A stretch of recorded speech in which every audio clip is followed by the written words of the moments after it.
Rapaziada, vamos dar continuidade aqui ao nosso trabalho de regulação. Uma coisa muito importante, eu já falei de regulação econômica e regulação social. Eu já falei para você que pós-reforma do Estado brasileiro, nós temos um novo modelo de regulação. Já falei para você que regulação já existia mesmo na época da burocracia. Antigamente, na época da burocracia, desde os anos 30, anos 40, nós tínhamos órgãos encarregados de fazer regulação. Órgãos subordinados diretamente à presidência da República, ao poder executivo. Esses órgãos eram meramente órgãos políticos, não eram órgãos técnicos. Eu falei para você também que pós-reforma do Estado brasileiro, governo Fernando Henrique Cardoso, nós temos um novo modelo de regulação. Regulação essa feita por uma autarquia em regime especial, que tem mandato fixo para o seu dirigente. Mesmo sendo vinculada a órgão, não é subordinada, é mais independente e o trabalho tende a ser um trabalho mais técnico. Já falei para você também anteriormente sobre regulação econômica, hoje vou falar mais um pouquinho, mas abordando outros aspectos, né? E a gente já falou sobre regulação econômica e regulação social. Regulação econômica tem a ver com tarifa, tem a ver com preço. Regulação social tem a ver com saúde, tem a ver com distribuição de água, tem a ver com medicamento. Lembrando que a Agência Nacional de Vigilância Sanitária, Anvisa, e a ANA, Agência Nacional de Águas, tem como foco fazer regulação social. Aí me perguntam assim, professor, Anvisa faz regulação econômica? Também, mas não é a atividade principal. Existe, mesmo que de longe, um controle sobre preço, custo de medicamento, não tarifando o remédio, mas acompanhando o aumento ou diminuição dos preços. Mas esse trabalho não é o foco mais importante do trabalho da Anvisa, que tem como foco de trabalho principal regulação social. Então a gente sabe que existe regulação econômica e regulação social. Já tínhamos falado disso anteriormente. Já tinha falado também sobre regulação econômica. Hoje, volto a falar de regulação econômica, mas vou falar de outros temas, outros tópicos abordados, né, dentro da regulação econômica, que são tópicos importantes, que eu não havia anteriormente, né, explicado para vocês. Beleza? Tranquilo? Primeiro slide. Acompanhe comigo na tela. A gente retoma o conceito de regulação. Define-se como regulação qualquer ação do governo no sentido de limitar a liberdade de escolha dos agentes econômicos. Professor, liberdade de escolha dos agentes econômicos é aqueles que participam do mercado regulado. Se você quiser, regulação econômica é a área da economia que estuda o funcionamento do sistema econômico através da regularidade de preços, de quantidades produzidas, ofertadas e demandadas através da interação econômica entre as respectivas partes do sistema econômico.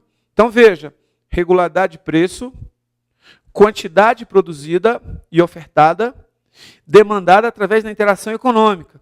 Quem é que participa do sistema econômico que vai ser objeto da regulação econômica? O Estado, as empresas que atuam naquele segmento, os credores, os trabalhadores, os consumidores e os fornecedores. Fechando aqui em mim, regulação econômica tem a ver com regulação de preço, mas não é só regulação de preço. Né? Regulação da quantidade demandada. Será que aquela quantidade de serviço prestado está de fato atendendo a toda a população? Oferta e procura. Será que realmente a quantidade de água ofertada está atendendo a população? A quantidade de luz? Né? A oferta, a qualidade do serviço.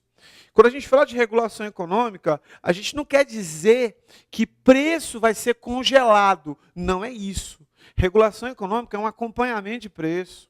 Regulação econômica no sentido de tarifa é uma discussão, é analisar o custo das empresas, é autorizar aumentos, mas não necessariamente fixar ou congelar preço. Queridos, já tivemos experiências no Brasil, lá no passado, em especial nos anos 80, começo dos anos 90, com congelamento de preço. Isso no Brasil não funciona. Não é assim que se faz regulação. Você faz regulação discutindo com a sociedade, você faz regulação analisando a planilha de custo das empresas, analisando a quantidade de serviço ofertado, se realmente toda a população está sendo atendida ou não. Assim se faz regulação econômica. Então, regulação econômica tem a ver com regulação tarifária também, mas não é só regulação tarifária. Lembrando, regulação tarifária não é fixar a tarifa, é acompanhar a evolução da tarifa, do preço, né, e assim sucessivamente. Beleza? Sem dificuldade, tudo muito fácil. Lembrando que dentro daquele mercado regulado, você vai ter empresa, o próprio governo, consumidor, fornecedor, todo mundo que atua naquele segmento. Ou seja, todo mundo que atua naquele segmento vai ser objeto, direto ou indiretamente, de uma forma de regulação. Beleza? Tranquilo? Próximo slide. Acompanhe comigo na tela. Tipos de regulação econômica. Regulação dos preços dos produtos ou serviços. O regulador pode, grifa a palavra pode, especificar um preço máximo a ser cobrado, ou uma faixa dentro da qual se situar o preço cobrado pela indústria regulada. Veja que fixar um preço máximo não significa, né, congelar preço. Outra coisa, regular, você pode especificar um preço. Não quer dizer que seja prática brasileira você regular colocando necessariamente preço.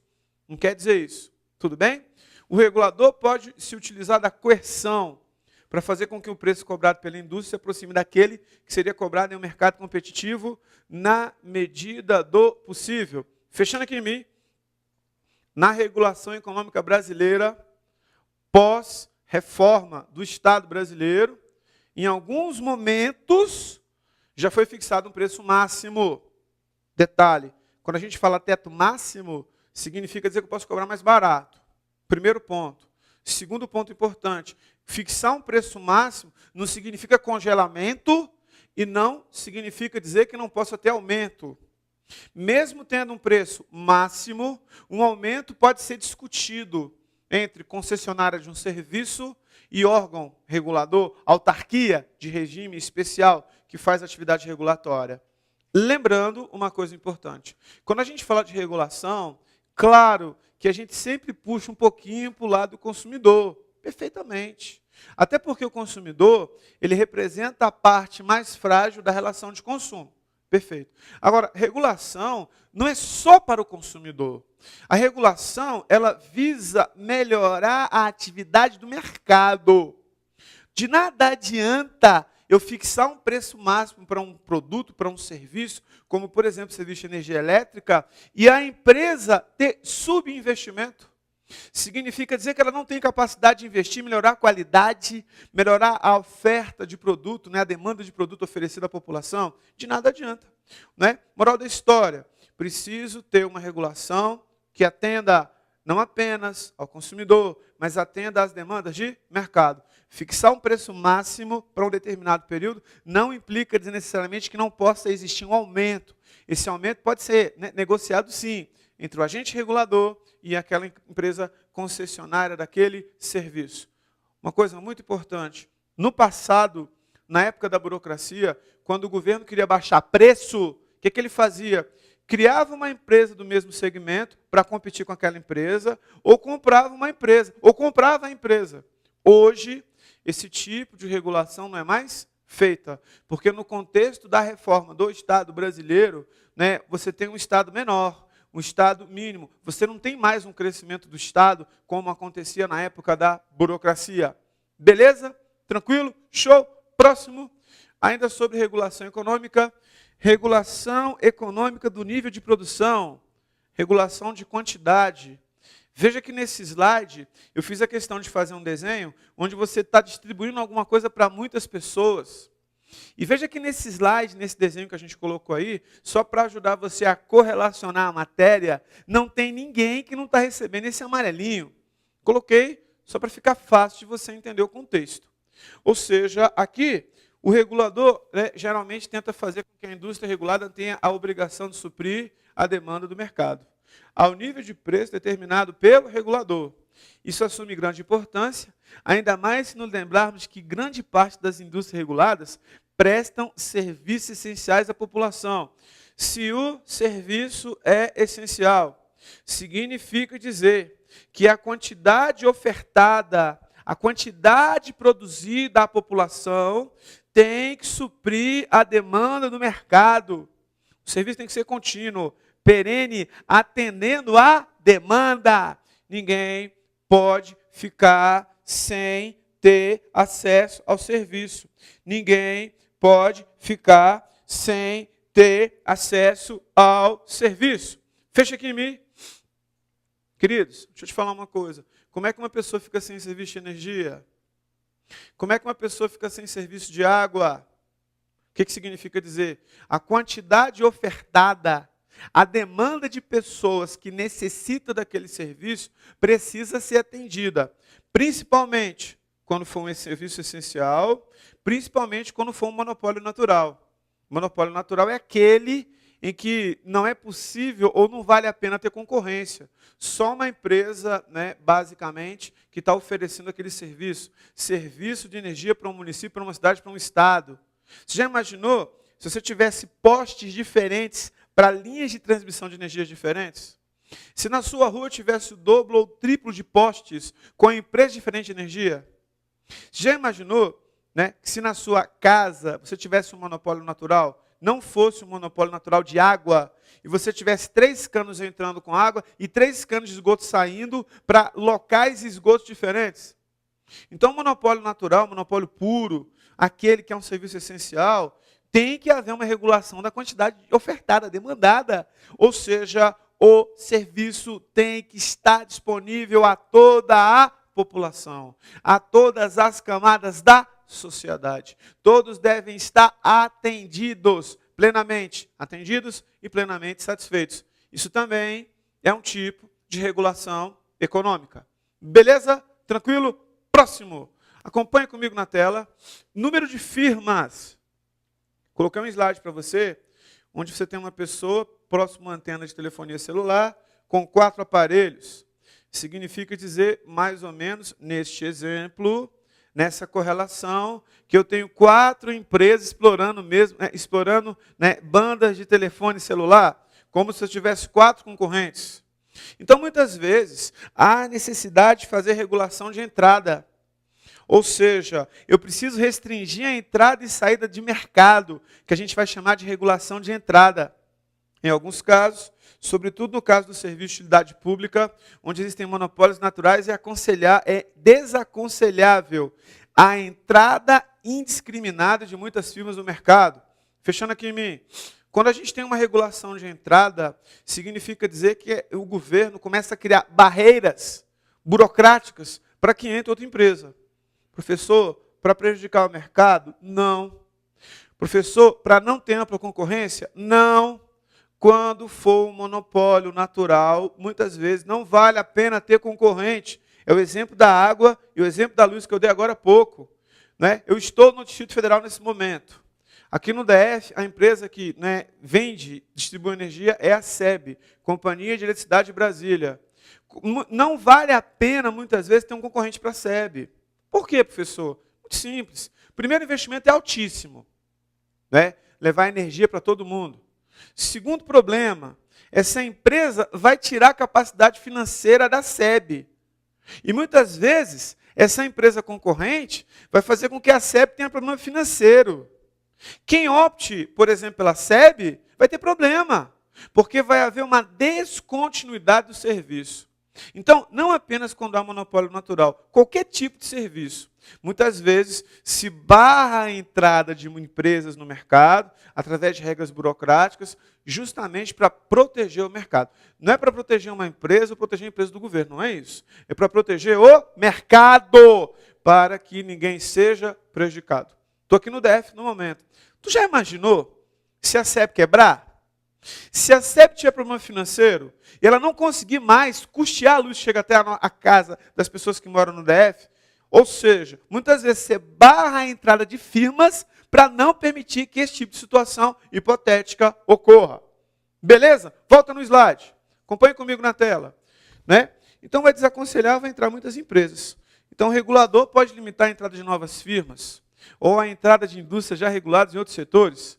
Em outros casos, o regulador pode fazer que a indústria regulada possa estender o seu serviço para outras áreas geográficas ou obrigá-la a prestar algum serviço que antes ela não faria. Ao mesmo tempo que não entra mais empresa, eu obrigo aquela empresa a ampliar sua gama de serviços. Né? E outra coisa, quando a gente fala de número de firmas, restrição de entrada e saída. Não quer dizer necessariamente que a empresa pode sair do mercado a qualquer momento. Não quer dizer isso. Fecha aqui em mim. Restrição de entrada e saída. A SEB, exemplo, anuncia, olha, a partir do mês que vem, a empresa que está passando por um problema financeiro não vai mais operar no setor elétrico. Você já imaginou o caos? Você já imaginou a cidade toda parar porque não tem energia? Então, número de firmas, restrição de entrada, sinônimo. Mas não é só restrição de entrada, também é restrição de saída. Não é porque uma empresa está no mercado que pode simplesmente chegar e não ter mais o serviço. Se isso acontecer, está faltando regulação. Outra coisa, volto a falar, no contexto da regulação, o ente regulador vai estudar a saúde financeira da SEB. Estudando a saúde financeira da SEB, o ente regulador ele vai realmente determinar ou não se há necessidade de fixar um preço máximo de luz, um preço mínimo, para estudar a saúde financeira. Então, ao mesmo tempo que você limita a entrada de firmas para não prejudicá-la, ela também não pode ser a qualquer momento. Não é assim que funciona. Beleza? Quais são as restrições? Volto no mesmo slide. Olha algumas restrições aí. Ó. Restrições institucionais. Exemplo, grandes exigências legais, posse de licenças, permissões onerosas. Tudo isso para não permitir que entre e não permitir que saia também uma empresa do mercado, uma empresa do segmento. Beleza? Próximo slide. Acompanhe comigo na tela. Regulação da qualidade. A gente colocou um slide aí, ó, qualidade garantida, para você fazer uma correlação. A regulação dos preços pelos órgãos reguladores deve vir acompanhada da regulação da qualidade. Caso contrário, a indústria regulada é incentivada a reduzir a qualidade do produto ou serviço a fim de manter a sua lucratividade. Fecha aqui em mim. Queridos, quando a gente fala de administração, quando a gente fala de qualidade, né, quando a gente fala, por exemplo, de compras no setor público, compras numa empresa privada, a gente sempre correlaciona dois fatores: qualidade e preço. Quando a gente fala regulação de preço, fixar um teto máximo sem perder a qualidade. Ponto de equilíbrio no que diz respeito à regulação: qualidade e preço. De nada adianta você ter uma regulação que só aborda preço sem pensar na qualidade e o serviço cair em qualidade. Não adianta nada. Moral da história, quando você faz regulação econômica, é de preço, é de quantidade, é de oferta demandada, sem esquecer do aspecto da qualidade, que é um aspecto fundamental e importantíssimo nesse contexto de regulação. Não esqueça disso. Beleza? Voltando no mesmo slide, acompanhe comigo na tela, né? O órgão regulador nesse tipo de situação deve fixar com bastante clareza os padrões de qualidade, ou seja, padrões mínimos de qualidade a serem atingidos pela indústria regulada.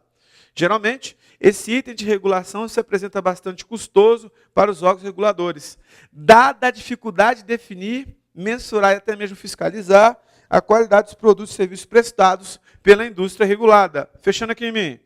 Fazer regulação de qualidade não é tarefa fácil, mas é fundamental para proteger o consumidor, que é a parte mais frágil na relação de consumo. Por exemplo, se um serviço de energia não tem continuidade, já perdeu qualidade. Tudo bem? Serviço de telefonia, por exemplo, você tem uma banda larga, tem hora que o sinal cai, tem hora que volta, fica um dia sem sinal, cadê a qualidade? O mínimo que você tem com relação à qualidade é a continuidade do serviço. É o mínimo que você tem com relação à qualidade. Outra coisa importante, quando a gente fala de qualidade, energia, quando a gente fala de água, por exemplo, né, eu que estou aqui em Brasília, se eu não quiser comprar luz da SEB, eu não tenho outra opção. Concorda comigo?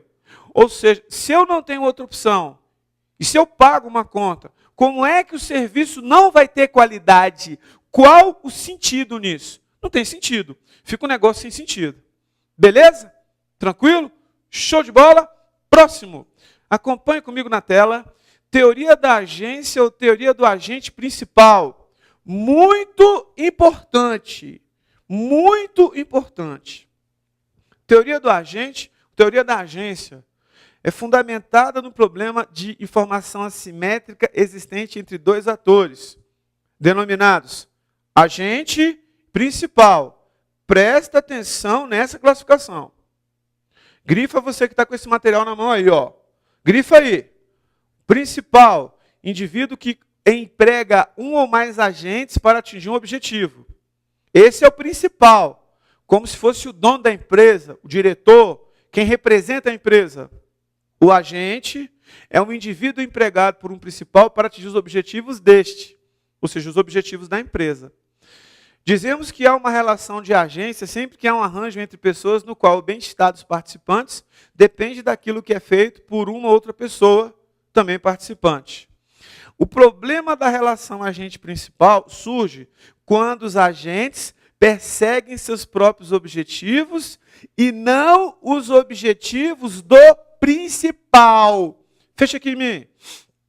Agente representa a empresa. Perdão. Principal representa a empresa. Agente, aquele que vai trabalhar na empresa. Teoria da agência, teoria do agente. O principal representa os objetivos organizacionais. A empresa que agrega mão de obra, trabalho. A empresa que paga os impostos, os salários, as despesas da empresa. O agente é o funcionário que age em nome da empresa. Em gestão de pessoas, nós aprendemos que muitas vezes nas relações entre as pessoas, né, pegando o gancho na regulação, principal representa os objetivos da empresa, o agente, os objetivos do empregado. E muitas vezes, nessa brincadeira, você pode ter um conflito.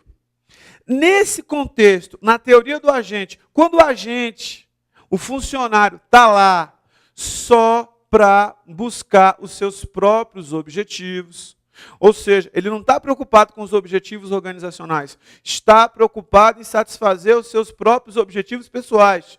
Significa dizer que os objetivos do principal estão longe de ser alcançados. Quando isso acontece, nós temos a teoria do agente ou teoria da agência. Quando os objetivos do principal não estão sendo alcançados. Só o objetivo do agente, só o objetivo do empregado, só o objetivo do funcionário. Quando a gente fala de gestão de pessoas, a gente tem que entender que tem que haver o conciliamento desses objetivos. Empresa, empregado. Objetivos do principal, objetivos do agente. Quando isso não acontece, só se puxa para o lado funcionário, aí é o que acontece, o que a gente chama de teoria do agente ou teoria da agência. Cuidado com isso. Próximo.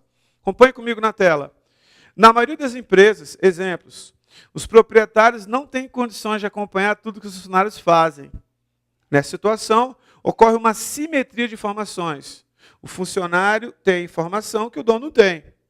Né? Nesse contexto, o funcionário estão mais bem informados que os proprietários. Somente os funcionários sabem se eles estão fazendo tudo no padrão ou não. Se o chefe, se o dono, se o diretor, se o principal não consegue acompanhar tudo, ele pode perder, né? A empresa pode perder o foco, quando a empresa só serve para atender os objetivos dos agentes. Muitas vezes, numa empresa muito grande ou numa empresa menor, mal gerida, isso pode acontecer. Eu coloquei à sua direita uma charge, só para a gente entender melhor isso. Suponha que você tem ali o principal, representa a empresa, e ele marcou uma reunião com os funcionários, que são os agentes. Olha só, marquei esta reunião para acordar a falta de liderança na empresa. O cara marcou uma reunião para discutir falta de liderança, e naquele momento não tinha ninguém na empresa para responder. Ninguém dentro da empresa, da organização, para participar da reunião. Significa dizer que se os funcionários, cada um, está buscando os seus próprios objetivos, teoria do agente ou teoria da agência. Ok? No setor público, o principal são os donos da coisa pública. Ou seja, você, o contribuinte, os donos, os proprietários, e fazem o papel do principal, que é o lado com menos informações. Se o dono da coisa pública tem menos informações, significa dizer que nós temos uma assimetria de informações. Os gestores públicos representam os agentes. Como não é possível para os contribuintes, principal, saberem tudo, deveria saber, mas muitas vezes não é possível saber efetivamente como está a produtividade dos administradores públicos, os agentes, estes podem passar a perseguir seus próprios objetivos em detrimento dos objetivos do principal. Fecha aqui em mim. Setor público, quem é o principal contribuinte? Setor público, quem é o principal? Aquele que paga seu imposto, aquele que paga o seu tributo. Este é o principal, tudo bem? Quem é o agente? Pode ser o burocrata, servidor de carreira, pode ser o político. Eles, estão lá para representar os objetivos do principal contribuinte, que é dono da coisa pública. Só que nem sempre eles representam os objetivos do principal, os objetivos do contribuinte. Muitas vezes eles representam os seus próprios objetivos pessoais. Quando isso acontece, temos a teoria da agência, a teoria do agente. Tudo bem? Quando o objetivo do principal está muito distante do objetivo do agente, que é aquele que representa o principal. Beleza? Moral da história.